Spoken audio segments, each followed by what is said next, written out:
ئێمە لە بەرنامەی تەندروستی قوتابخانەکان هەموو ساڵێک لەگەڵ دەستپێکردنی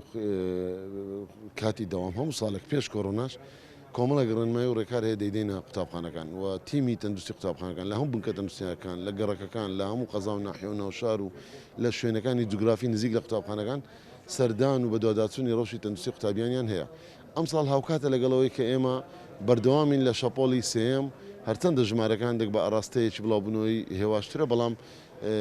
هاوکاتە لەگەڵ ئەوەی کە ئەنفلۆنزەی مەوسومی یان بڵین ئەنفلۆنزەی وەرزی هەیە لە نێو منداڵاندا بۆیە ئەمە دەوەستێتە سەرەوەی جێبەجێکردنی ڕێنمایەکان هەم لەلایەن دایکان و باوکان هەم لەلایەن مامۆستایانی خۆشەویست بتوانن لێک دوورکەوتنەوە و دانانی ماسک بۆی منداڵان توشبوویەک نەیگوازێتەوە بۆ توشبێشکردن چکە لە نەتیجە ناو کۆمەلگا ئەم نەخۆشیە جم و جۆڵ دەکات لە خێزانێک بۆ خێزانێکی دیکە. ئەوەی کە هەیە ئێستاکە ڕێکارەکان بەڕاستی زیاتر ڤاکسین کاریگەری خۆی هەیە و دانانی ماسک ڤاکسین لە تەمەنی 12 ساڵیەوە بۆ سەرەوە بۆ مامۆستایان بۆ فەرمانبەرانی پەروەردە و خوێندنی باڵا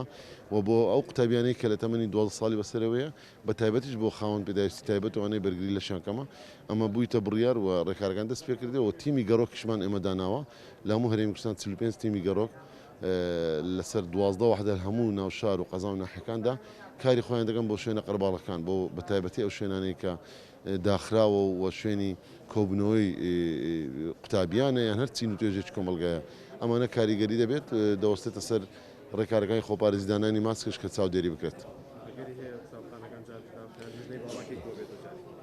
نا هیچ ئەگەر و پێشنیارێکی ئەو تۆ لە گۆڕێنیە چونکە ئەمە بەدیلی داخستنی قوتابخانەکانمان هەیە